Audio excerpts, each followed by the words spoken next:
इन 7 बच्चों को भी सरकार 50-50 लाख का मुआवजा दे हो कि नरेश मीणा किसी के साथ लड़ाई में खड़ा है तो पूरी ताकत और ईमानदारी से खड़ा है। चाहता हूँ कि 24 घंटे के अंदर अंदर लगभग 80 से 90 लाख रुपए हमारे पास अब तक आ चुके हैं। उन न्याय दिलाने दोबारा नरेश मीणा भगत सिंह की सेना को लेकर भजनलाल के दरवाजे पर आएगा। या तो भजनलाल सलाखों के पीछे डाल दो, नहीं तो नरेश मीणा तुम्हें चैन की नींद नहीं सोने देगा। एक मुस्लिम समुदाय के व्यक्ति को 50-50 लाख रुपए दिए थे।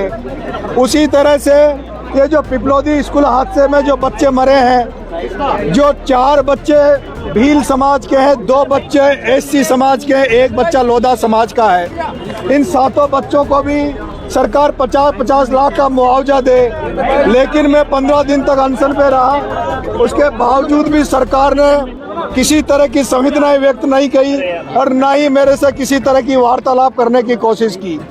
मैंने जब 15 दिन मेरा अनशन हो गया था, मेरे परिजन, मेरे शुभचिंतक, मेरे चाहने वाले लोगों को जब ये चिंता होने लगी कि 15 दिन अनशन को बहुत होता है, और उसके बाद सब लोगों ने ये आग्रह किया कि आप अनशन तोड़ दो, तब मैंने आग्रह किया कि मैं खाली हाथ अनशन नहीं तोड़ूंगा।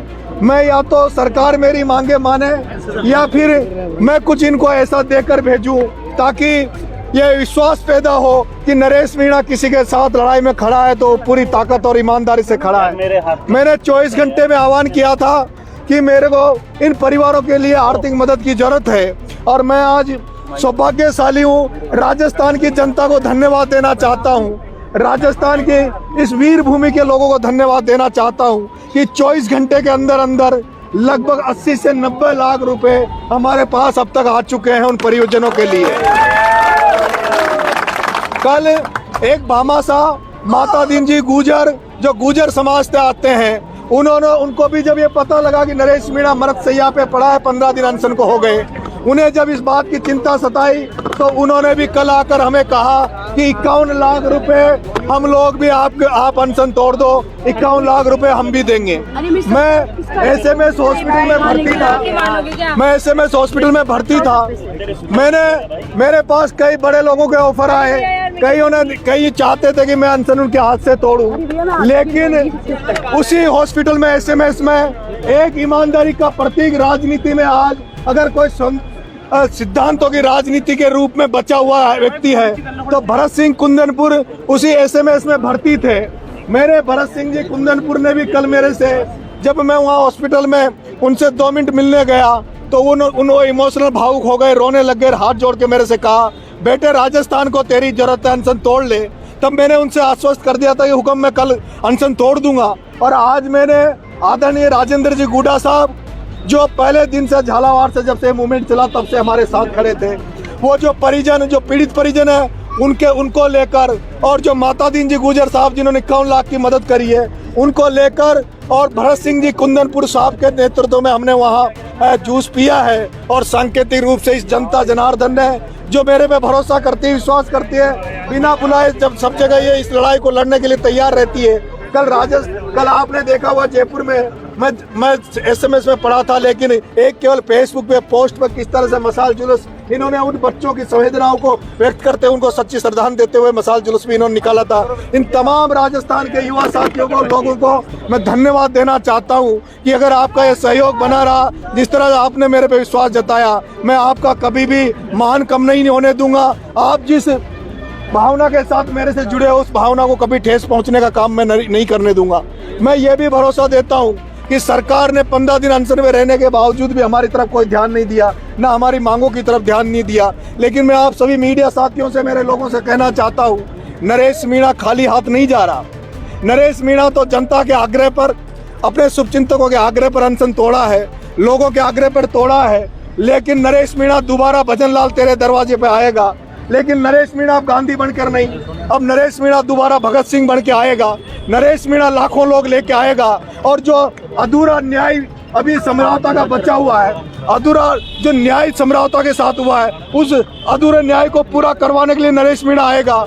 नरेश मीणा जो इन पीड़ित परिवारों को अभी भी अधूरा न्याय बचा हुआ है, उन न्याय दिलाने दोबारा नरेश मीणा भगत सिंह की सेना को लेकर भजनलाल के दरवाजे पर आएगा। नरेश मीणा वो जो डोंगरी बांध का आंदोलन चल रहा है, उन डोंगरी बांध वालों को लेकर भजन लाल के दरवाजे पे आएगा नरेश मीणा को, या तो भजन लाल सलाखों के पीछे डाल दो, नहीं तो नरेश मीणा तुम्हें चैन की नींद नहीं सोने देगा। 2.5 साल नरेश मीणा जिंदा रहा, नरेश मीणा सड़कों पर रहेगा, नरेश मीणा सड़कों पर रहेगा। नरेश मीणा 2.5 साल तक तुम्हारी नींदें हराम कर देगा, सरकार की नींदें हराम कर देगा, सरकार को घुटनों पे ला देगा। नरेश मीणा के रहते हुए किसी दलित आदिवासी पर इस राजस्थान में अत्याचार अब नरेश मीणा सहन नहीं करेगा। ये मैं आप सब लोगों से कहना चाहता हूँ। आप तमाम लोग पधारे, आपको उसके लिए बहुत बहुत धन्यवाद देना चाहता हूँ। आपने जिस तरह से मेरे इस आंदोलन में सहयोग किया, उससे भी आप सभी मीडिया साथियों को भी मैं तहे दिल से धन्यवाद देना चाहता हूँ। लेकिन ये लड़ाई अभी पूरी नहीं हुई है। ये जो पैसा हमारे पास आया है, इस पैसे को हम नगद रूप से इनको नहीं दे रहे हैं। अभी इन पैसों को हम नगद रूप से नहीं दे रहे हैं। हम अभी पूरे कमेटी उस गांव में जाएगी, पिपलोदी। 2-4 दिन में मेरा स्वास्थ्य थोड़ा ठीक हो जाए, मैं उस गांव में जाऊंगा। इन पैसों को हम लोग, इन पैसों को इन परिवारों को हम लोग इस तरह से देना चाहते हैं ताकि इनका परमानेंट रोजगार लगे।